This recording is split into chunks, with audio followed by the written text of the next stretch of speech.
Welcome back to Poorly Educated Today in the News, where the world keeps handing us events so ridiculous I'm starting to think history got drunk, grabbed a leaf blower, and started rearranging furniture in the dark.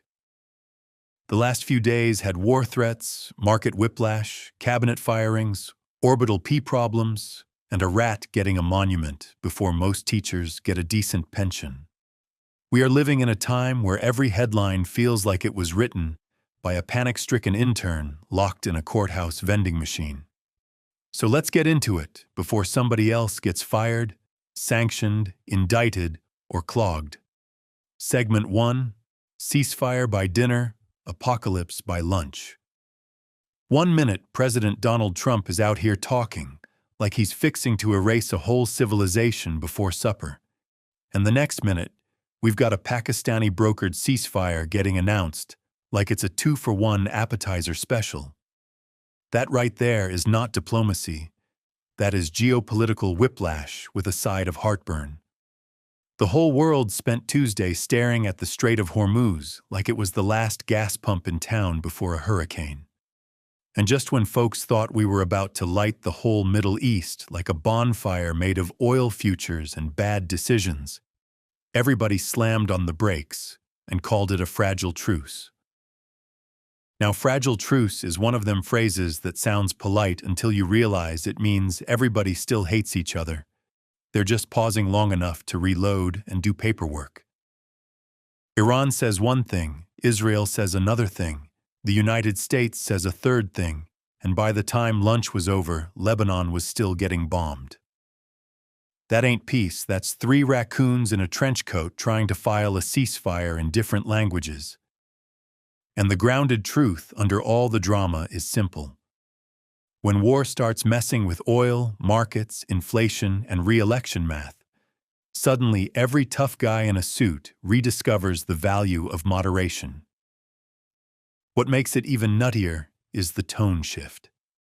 By morning, the rhetoric sounded like the Book of Revelation written by a cable news producer on pre-workout powder. By evening, everybody was pretending diplomacy had calmly prevailed, like this was all part of a thoughtful plan. That is like a man waving a chainsaw around in the living room, then bragging he successfully hosted a quiet family game night. The punchline is the world may have avoided catastrophe, but only after being driven right up to the cliff by folks who still want credit for finding the brakes. Segment 2. Cabinet musical chairs and polling panic. And wouldn't you know it, right as the Iran mess starts cooking gas prices and chewing on poll numbers, the White House suddenly turns into a reality show elimination round. Pam Bondi gets tossed. Tulsi Gabbard is reportedly wobbling like a lawn chair missing one bolt, and other cabinet folks are standing around acting casual while mentally updating their resumes. This is that classic Washington move where leadership says, "We are taking decisive action," when what they really mean is, "We need some new faces to blame before the voters notice the floor is on fire." It's spring cleaning, except instead of dust bunnies, they're sweeping out loyalists who just weren't loyal in the exact right deranged direction. Pam Bondi spent over a year reshaping the Justice Department, purging people, moving priorities, and generally behaving like the human version of a paper shredder with a media team. And still, she got launched. That's the kind of workplace where Employee of the Month is just the next one escorted to the parking lot. I've seen chicken coops with more job security than this administration, and at least in a coop, everybody understands the pecking order. The grounded part here is ugly but obvious. When war abroad starts hurting politics at home, administrations start sacrificing staff like a barbecue pit that got too hot and needs somebody to blame for the ribs. Then you've got that Georgia special election where Republicans held the seat, sure, but Democrats narrowed the margin enough to make strategists sweat through their expensive undershirts. That matters, because a smaller win in a deep red district is like seeing smoke under the barn door. It don't mean the whole place is gone yet, but you'd better stop pretending everything smells normal. So the punchline for this segment is simple. When your cabinet looks like a haunted Airbnb and your safe districts start wobbling, maybe the problem ain't the staff. Maybe the problem is the guy driving the tractor straight through the polling data. Segment 3. The Government Maze of Misery. Meanwhile, here at home, immigration policy is getting handled with the warmth and grace of a cinder block in a dryer. Child detentions have spiked hard, and one report involves a 5-year-old with a Spider-Man backpack getting used in the middle of an enforcement action, which is the kind of sentence that should stop a country cold. Government folks always wrap this stuff in sterile words, like procedure and enforcement and administrative review, but once you strip the language off it, you're left staring at frightened kids inside a system built by adults who keep insisting cruelty is just policy wearing a tie. That ain't law and order. That's bureaucracy learning how to weaponize innocence.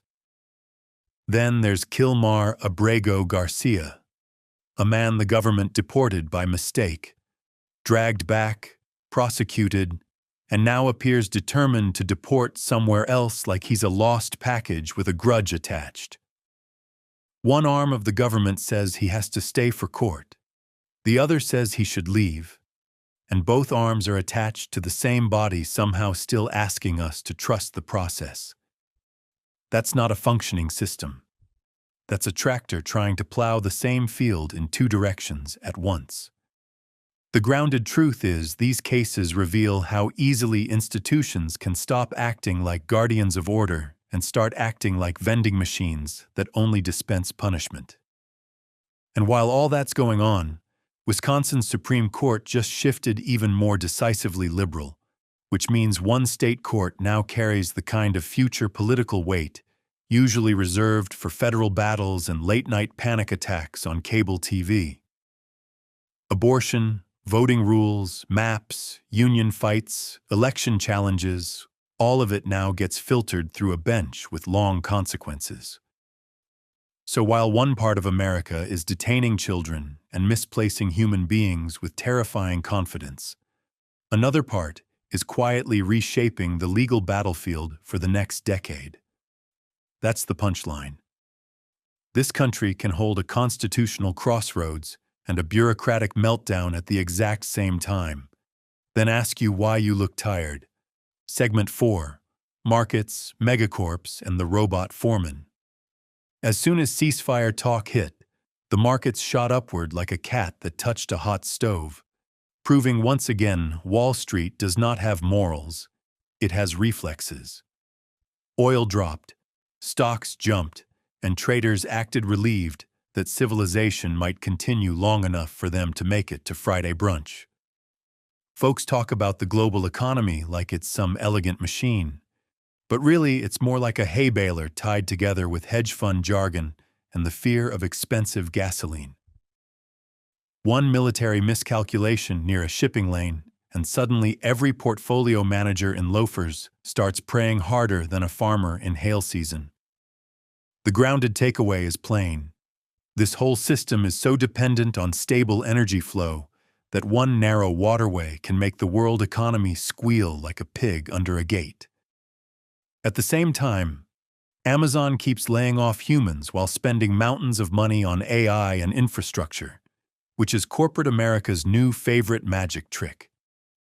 They'll fire 10,000 people, then hold a press event about community investment, affordable housing, and innovation like they just donated soup instead of pink slips. That's like a man stealing your tractor then bragging he filled your bird feeder. And now engineers have built a memory chip that survives temperatures hotter than a devil's skillet, which is impressive, but it also feels like we're building the future so fast, nobody stopped to ask whether the future even likes us. The bigger pattern is companies want fewer workers, more automation, and just enough public relations frosting to make the downsizing cake look festive. All across tech, the message is clear. The robot may not be better than you yet, but management already likes its attitude more. So the punchline here is the modern economy has achieved peak efficiency. It can cheer a ceasefire, automate your job, overheat the planet, and still send you an email asking whether you'd like to round up at checkout for charity. Segment 5. Orbital Plumbing, Rat Monuments, and the End of Dignity. And just when you think mankind has reached some noble cosmic chapter, NASA's Artemis II crew goes farther from Earth than any humans ever have, takes stunning lunar images, and then has to deal with a frozen urine clog in a $23 million toilet. That is humanity in one sentence right there. We can cross 250,000 miles of cold black infinity, but we still get taken hostage by space pee. Somewhere in mission control, the smartest people alive had to rotate a spacecraft so the sun could thaw out a cosmic piss sickle, which means even in deep space we are still one blocked bathroom away from caveman panic. The grounded truth is, exploration is magnificent, but engineering still gets humbled by the same plumbing demons that haunt gas stations off the interstate. Back on Earth, medical science is actually doing some amazing things with bone density research and new obesity treatments, which is hopeful, but the week also gave us a 7-foot monument to a landmine-sniffing rat in Cambodia, and a boss ordered to pay big money after dumping oily pennies on a worker. And honestly, that feels right. A heroic rat gets honored because it saved lives, while a petty man gets punished because he spent more effort being cruel than it would have taken to just cut a normal paycheck. That is the rare moment the universe behaves like a county fair judge and hands the blue ribbon to the correct weird thing. So here we are, watching astronauts fight toilets, scientists fight disease, judges fight pettiness, and a rodent outclass half the human species in public service. That's the final joke of the week. For all our missiles, markets, algorithms, and speeches, sometimes the most dignified character in the whole news cycle is a rat with a medal, while the rest of us are down here arguing, leaking, clogging, firing, and pretending any of this looks under control. In conclusion, the world spent the week lurching between apocalypse and paperwork, which is apparently how modern civilization prefers to travel. We got brinkmanship dressed as leadership, bureaucracy dressed as policy, layoffs dressed as innovation, and a historic moon mission interrupted by orbital bathroom failure. If that doesn't capture the spirit of this era, I don't know what does. We are living in a time where the institutions are shaky, the markets are twitchy, the headlines are feral, and somehow the rat is still the hero.